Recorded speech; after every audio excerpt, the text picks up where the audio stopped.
Okay, it is a bit sad that I don't get to see you in person, but I do think at the upside and glass half full to this is that because it's virtual, I have more number of parents than I would in actual physical persons. So this is really exciting. So here's a parent education series part two.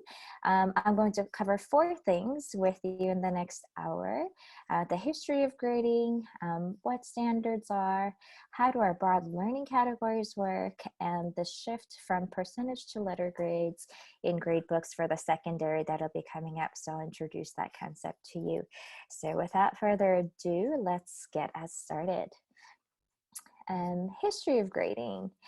So I'm going to give you a little bit of time to read what's coming up next. So this part, I'm getting you started into, I don't know if you've ever been curious, but where do our grades come from? Where does that system come from? So here we go.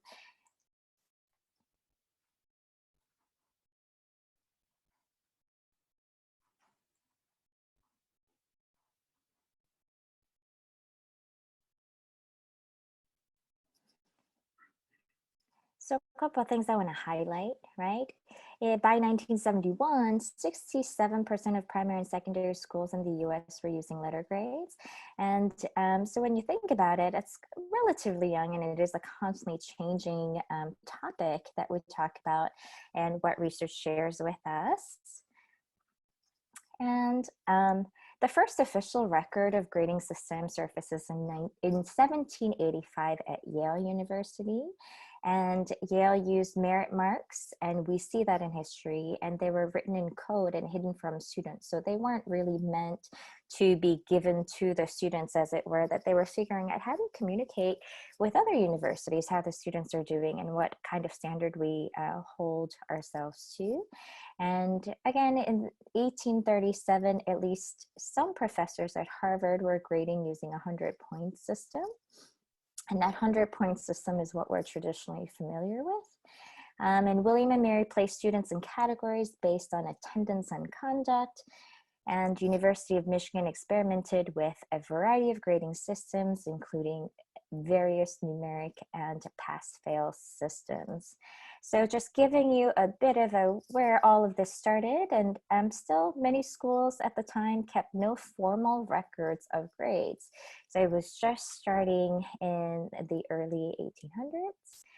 And in the 19th and early 20th century, grades became one of the primary means of communication between institutions. Mount Holyoke was grading on a system including A, B, C, D, and E, and anything lower than 75% was equating to an E, which was indicating failure. And F was added to indicate failure, and E somehow faded away by the 1930s, as records show. People think maybe because F was clearly denoting fail, F for fail, and E, some records show that perhaps it may have been confusing because E might have stood for excellent when it should have been fail. So it faded away.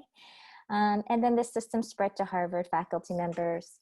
System spread to Harvard after faculty members expressed concerns regarding the reliability in grading students on a 100-point scale. And I'm going to get to that in more detail later.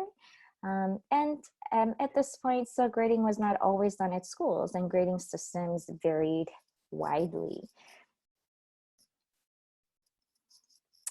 Through the 20th century, there were numerous studies done at that period to understand the perfect grading systems. And spoiler alert, there doesn't seem to be a perfect grading system, and it's still hotly debated today. And the grading of the 100-point scale was found to be highly unreliable. And once again, I'll get to that detail as to why that might be. But I think it's important for us to note that that's the system that we grew up in, right? We grew up being measured by that 100-point scale.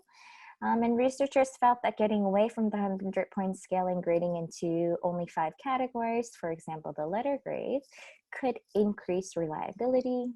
And there was some worry that measuring aptitude was different from measuring levels of classroom performance which might not be normally distributed. And this is talking about that normal bell curve that, once again, you and I are familiar with, right? Only a few of the students kind of sit at that excelling point, right? At the top, most will fall somewhere in the middle. And then we had some falling at that tail end, not doing as well. So that bell curve, so that normal quote unquote distribution. And again, educators are realizing, well, I don't know, right? We're not, that idea of measuring students' aptitude and classroom performance may not really fall in that kind of distribution that we see in business. And by the 40s, the A through F grading system was dominant, and that is the system that we are highly familiar with and the system that we are products of. And however, as we continue to note, there were many inconsistencies throughout that system. So that's the brief overview of the history of grades and where it came from. And in the present day, the grading system remains still a controversial and hotly debated topic. Once again, because the 100-point scale is found to be unreliable, and the concern becomes that grades do no more than create a facade of coherence, and that while we think that a 100-point system and how we grade right now may be an objective way to grade, the research shows that it is quite subjective. And then among many Ivy League schools, Brown University, as an example, doesn't calculate grades on point averages, does not use D's in its grading scale, and does not record failing grades either. And Yale, the institution that started this grading talk more than 200 years ago, is still today considering changes to its grading system.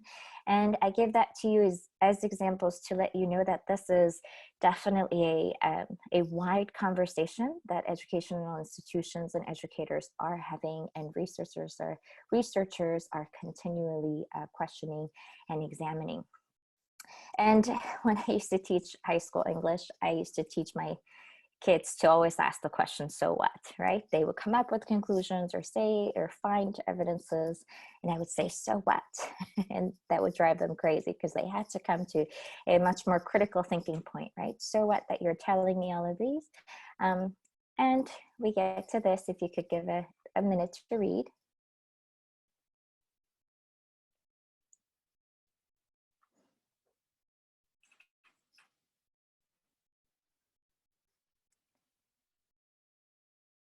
And just to highlight, grades are useful tools in an organizational rather than pedagogical enterprise. And that's really important for us to keep in mind as I move forward in this presentation, that grades are not necessarily what is used to look at the philosophical approach to how we teach. However, it is a very useful tool in communicating a certain snapshot of where a student is. And as you saw it historically too, in between organizations, to have an understanding of where a student is in that moment in time. But once again, when it comes to teaching and learning, that it is not something that is it is the pedagogy being that philosophy of teaching, right? How we approach that is not necessarily the grades that equate pedagogical approaches. So with that in mind, that takes us to standards-based practices. We at KIS are doing a lot of work in standards-based practices. We want to ensure that the educators that are at our school, as well as the students, they understand that we're measuring them to a standard and we're not measuring them to each other. And I think that's really important to note. We are not creating a bell curve on purpose. We're not saying that only an X number of kids can get A's in this class and only a Y number of kids can be somewhere in the middle, and surely we need to have a certain number of failures. We're not looking at it that way. So what standards do in our academic practice is that it measures the students to the standards that they should be meeting, not to each other. And we're really pushing for those standards-based practices. And let me break down for you a bit what that means. So what are standards? It's probably a good question to begin with. Give you some time to read the definition.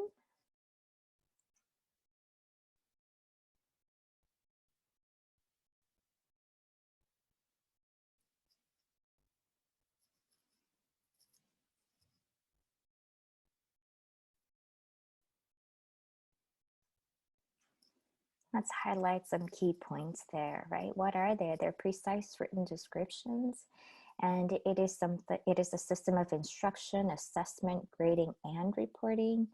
And we are really looking at the mastery of knowledge and skills from the students, and it helps teachers set teaching goals and helps learners meet the learning expectations that are defined by the standards.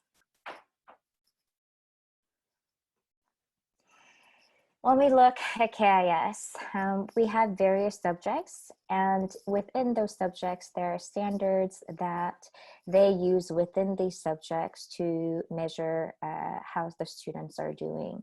So with our language arts and mathematics, we have the Common Core State Standards. And by the way, it's probably a good time for me to mention why I look at the history of US education. One, tons of research comes out from that, and two, of course, as a school that follows the American curriculum, it makes sense for us to be looking at the standards that come from the state side. So again, language arts and mathematics, we look at the Common Core State Standards. For science, we look at NGSS standards. For our language, we look at ACTFL standards, and PE is actually further along in their standards work, and we have KI specific PE standards. We also offer advanced placement classes, so we have AP standards that teachers follow, and social sciences follow the C3 standards. The visual and performing arts follow the National Core Art Standards, and design, technology, and innovation follows ISTE standards at our school. So as you can see, the reason that I'm mentioning these, and I don't expect you to memorize all of them, but it is important for you to know that we are looking at standards that have been adopted for our school, that are research-based, and that we're constantly working as a teaching and learning team to work with our educators and teachers for them to understand how the standards are set up, how they work, how to deconstruct them, and how to work with these in their lessons with their students as well. So when we look at the standards, the reason that they're important is because we use them to measure, once again, student progress. And when we're looking at student progress, we're really looking at the proficiency. So how are they coming close to meeting the standards, the expectations that we have for the class that they're in? So we look at, as a secondary team, so middle through high school, we look at the range of proficiency, and our hope and the work that we're doing is that we really get students and teachers to talk about their learning progression and growth in this terms of proficiency measured to a standard, not simply just by how can I get that extra point? How can I get that 0.1 more %? Because in the end, that is not what shows how well a student is growing in their learning. And it is not a precise measure of how the student is doing. The numbers in and of themselves don't necessarily tell them anything. So if they were to just get a 87%, for example, 87%, we have this general idea that traditionally that's a B, but what is that telling us in terms of what their learning is within that course? We don't really know. So in whatever it is that they're learning, we have devised language that explains where they are in their growth in comparison to the standards that they're expected to know. So when a student is exemplary, we're looking at a student who's consistently and dependently demonstrating evidence of meeting or exceeding grade level standards. For a student who's proficient, we're looking at student who is consistently demonstrating evidence of meeting grade level standards.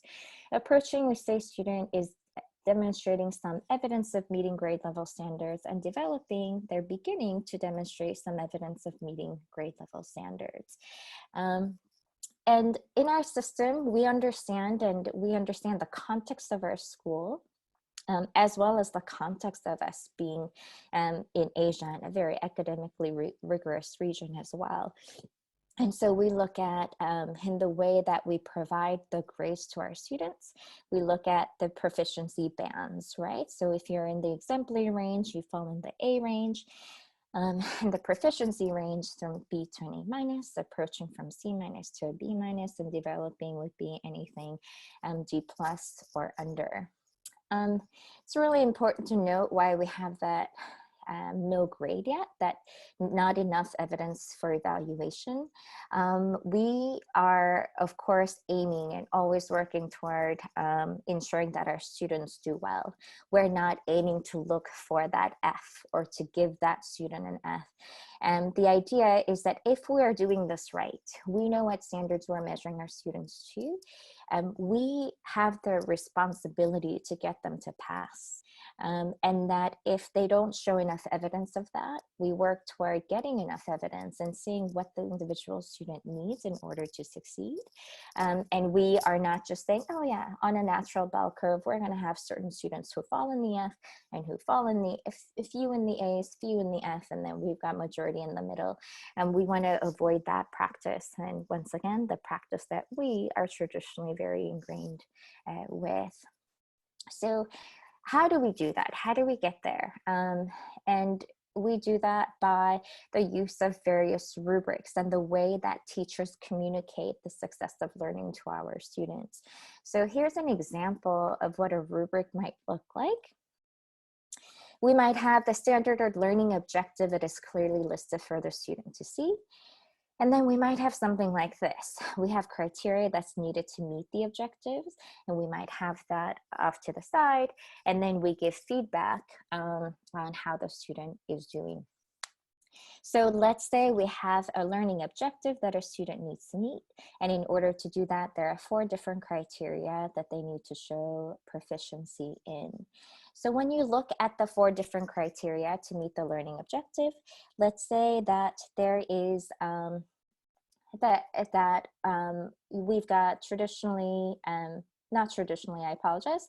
We've got in the first criterion, the student has a 2, second one, 3, fourth one, 3, and then third one, 3, and the fourth one, 4. And when we look at this traditionally, right, we see this as a 12 points out of 16 points, right?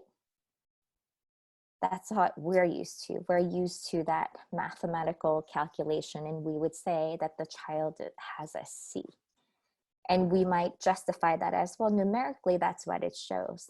But if we look at the language of proficiency, right, let's say in the first criterion, the student seems to be that 2 equates to that the student is approaching, right? It's starting to show some evidence. And then in the next 2, we see that the student is consistently demonstrating evidence of meeting the standards. So it's pretty proficient. And then in the fourth one, they're pretty exemplary. So when I'm looking at how this child is meeting the standard that I'm trying to measure, I wouldn't say that overall they're approaching, because there's only one criterion that shows that they're approaching. So that might mean that as a teacher, I'm looking at this and I'm going, I know that that's a good teaching point for that student. Then I need to focus on the criterion 1, and especially as a class as a whole, if I see that many of my students in that criterion 1 have a 2, or they have some high number of them need some help, then that might be a point where I teach again. I need to go back. I need to see what the students need in order to understand that better. But I see that in criterion 2 and 3 and 4, generally, if the student is doing well, I know that they're going to get to mastery in that standard with just a little bit of help in that one other criterion. So again, in a traditional system, I might have said, I'm just going by numerics, and 12 out of 16 clearly is a C, but not really, because again, the numbers are arbitrarily made up anyway.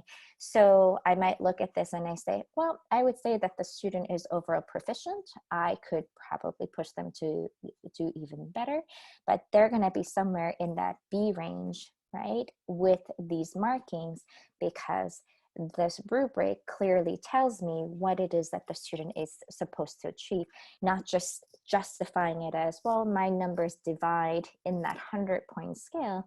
That's how it comes out to be, and therefore that's the percentage that I would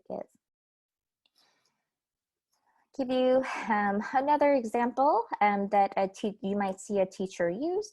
We call this a single point rubric, where let's say we're teaching how to make breakfast in bed, right? The criteria of what they will meet right in the middle, it shows them. And if they go beyond that, there's feedback that a teacher will give precisely as to how you're measuring beyond. And if there are some concerns because you're not meeting it, there's an area where a teacher can give feedback as to how you can improve in these areas. And if we look at it to our scale that we have, that looks at the language of proficiency, we might say, okay, depending on how the student is doing, right? If they're meeting all the criteria, then they're going to be in the proficiency range. And in some areas like presentation and comfort, maybe they go beyond that. And if they do, then they're in the exemplary range. So they might be able to achieve that A and the higher range as they go. And again, our point is, if the student is not doing so well and they're either in the developing or approaching range, what should our teaching point be in order to get them to the proficiency level that we need them to be in order to meet the standard that we have set out for them. And I'll show you a couple more examples here. For example, this is a rubric that our PE teachers use for social values, communication, and sportspersonship. And every subject has different standards, and they're different. And as you can see, there are the standards and benchmarks off to the left.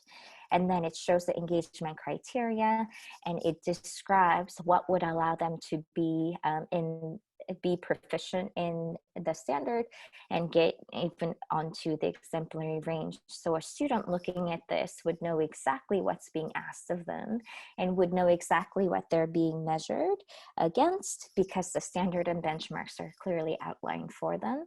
And they can not only self-reflect, but also recognize what they have to do in order to get to the mastery of the standards that are set out before them. What does it mean in terms of the roles of broad learning categories that you saw as a difference in our report cards as of this year? And I want to explain that to you a bit now. Role of broad learning categories. Broad learning categories are ways that we're organizing the standards in a subject. So I'll give you an example from design, right? In design, the broad learning categories for design are 4 of them, and it is the contributor, designer, and then there are 2 more, investigator, and thinker. And if you look, these are considered our broad learning categories, meaning that, as I mentioned earlier with all the subject areas, our design and innovation team uses ISTE standards. And within the ISTE standards, we see that there are certain things that students need to achieve in order to gain mastery of a standard. And those standards are broken down into different areas. So in order for them to be proficient in the course, they have to be able to have a deeper breadth of knowledge and skills within those areas. And so in the past, our report card, our reporting in PowerSchool, you may have seen just tests, quizzes, and homework. But what we're trying to do to make the communication of learning clearer, instead of just saying they got this on a test, because the test doesn't really explain much to you, or a quiz or homework. But when you look now, we know, oh, okay, if we were looking at design and we have a broad learning category that is investigator, we're looking at students who are able to navigate a variety of technologies and transfer their knowledge and skills to learn how to use new technologies. That's a standard that falls under that. And the teacher is measuring how the student is doing in their growth toward being a solid investigator. So the broad learning categories were created so that the standards in the way that they are designed fits into one of these categories when the teachers are assessing those students. Okay, shift to percents and letter grades in the grade books. And this is where I'll talk a bit about that 100-point scale now to get you to understand our shift. And we will talk more about this in the next session as well, but I wanted to introduce you to this and what we're going for. Grades will show as letter grades and not as percent starting the 2020 and 21 school year for middle and high school students. So if you look at the grade book now, it shows the percentages entered for each assignment. But what we're going to do is shift that into a letter grade. And I should explain the rationale behind why we stuck with putting in the percentages. Before we had this session, this education session that we're having for parents and definitely for teachers as well as students, because we are creatures of habit and we're so used to seeing the percentages, we when we thought about switching this to letter grades, we realized how important it was for us to have that education for parents and explanation as to why we're doing what we're doing before we just went ahead and did it. And so it was important for us to keep the percentages this year so that everybody can understand and be familiar with the practices that were happening before. And right now we're in a transition period where we have a bit of a hybrid in terms of how our traditional grading system and the standards-based practices that we're going for have to align. So I'll talk to you a bit about the subjectivity of the 100-point scale. It's important for you to note that a 94 and a 99 are both the same. They equate an A. So this idea that, oh, I was so close to a 96 or I was so close to a 97, it doesn't matter because they all come out to the same letter grade and therefore the same GPA scale. 83 and 86 are both also the same. It's a B. Right? And so what that means is that we want to avoid that. Only if I could have just had that one more point than I could have, right? It's a misunderstanding, it's misguided. And college counselors will talk to you more about this in the next section as well. And that they talk in terms of letter grades with the students. They don't ever talk in terms of percentages. And also, again, I'll get to that arbitrariness of the percentages in a second, right now, actually. So let's look at the traditional grading scale, that 100-point scale that I had introduced to you as how it came about and what the conversations are around it and why that doesn't quite seem to be an objective measure of how a student is doing. So between the 100 and 90, we have an A scale. From 90 to an 80 with a B scale, 80 to a 70 a C, and 70 to a 60 a D. So if you look at the divide in those, right, we've got these 10-point gaps, and then we've got this idea that an F range goes from 59 to a 0. So when you look at that, that's a huge gap. If a student were to not do so well, right, where in the other areas they have 10 points to measure themselves, right, gain in order to get there.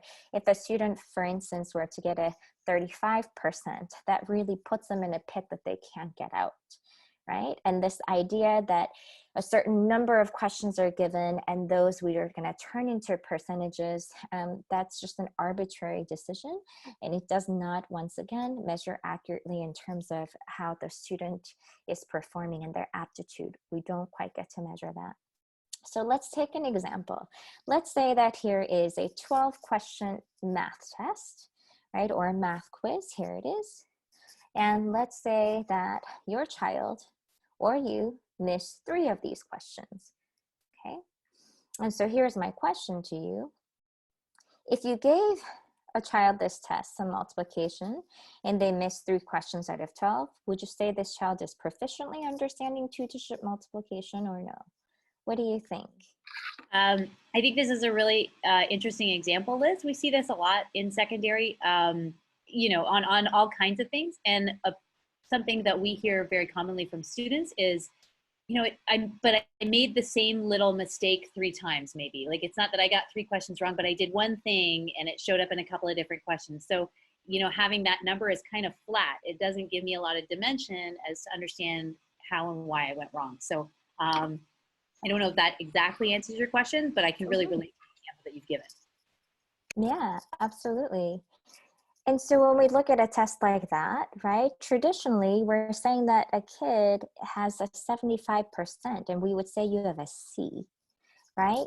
And when you look at the types of questions, let's say it's that we have the kids practicing with different questions, but it may not necessarily mean that they don't understand multiplication in the 2 digits, right? If we look at that, it's not true. We see that they can do it in multiple other ones. So there might be something else that we're not gaining.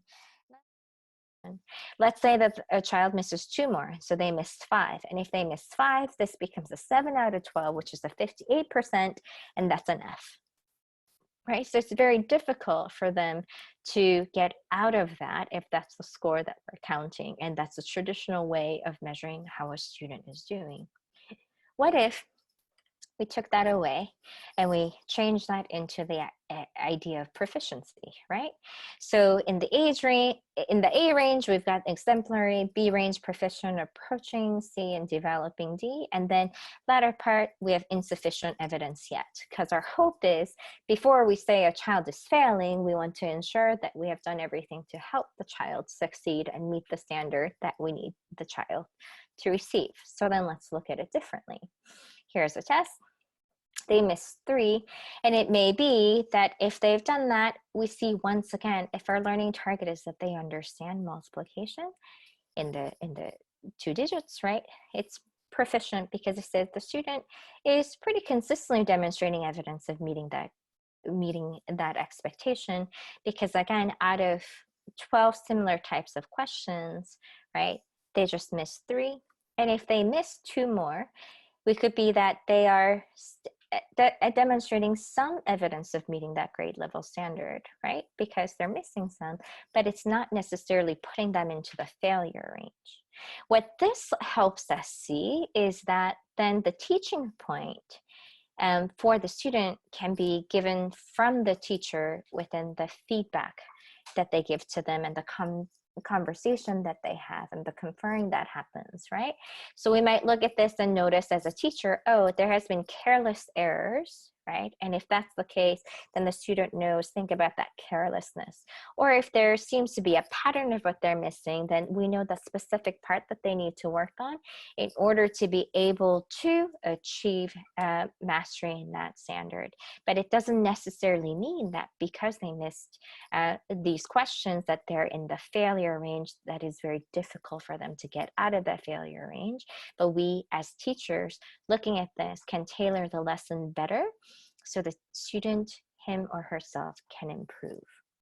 So that's what we're looking at in terms of how standards-based practices work. We know exactly what standard and the learning outcome that we're measuring the student against and getting them to master. And we provide assessments or questions or projects, and we design them so that we can get them to meet the criteria that is necessary to achieve success against that standard, and giving them opportunities in their learning journey to do that. And as teachers, reflecting on what we can do to tailor that teaching better for our students. So recap, we have covered the history of grading, what standards are, how BLCs work, and the shift from percentage to letter grades in our grade books. And again, we can start from that point in our next seminar for parent education, the 3rd session. And the next one that we're going to be looking at is the shift from percentage to letter grades in grade books, and lead that into what will universities receive from KIS. And we have our lovely college counselors who are far more knowledgeable than I am on this to share with us and to support the work that we're doing. And then they will also clarify for you the differences between a midterm report to report cards to transcripts, and they will share that information with you. So at this point, if you want to see, and as I shared in our first session, the learning that's going on at KIS. You can search this in any internet browser, and our Twitter feed will come up for KIS Pride, as well as what you'll see us on Instagram to see the learning that we want to share with you, because our learning is visible and we're very proud of that. So feel free to check out what's going on at KIS. And I truly thank you for being with me today. And I will follow up with an email that sends you a feedback form. At this point, we've had session 1 and 2, and we want to measure what questions you might have along the way as we continue to build for future sessions. So please feel free to give feedback and ask the questions that you might have that perhaps you haven't had the chance to ask today, so that we can gather that information and continue to build from there as we continue our partnership with you. Thank you again for being here. And if there's nothing else to be shared, I release you to have a wonderful day. Thank you very much.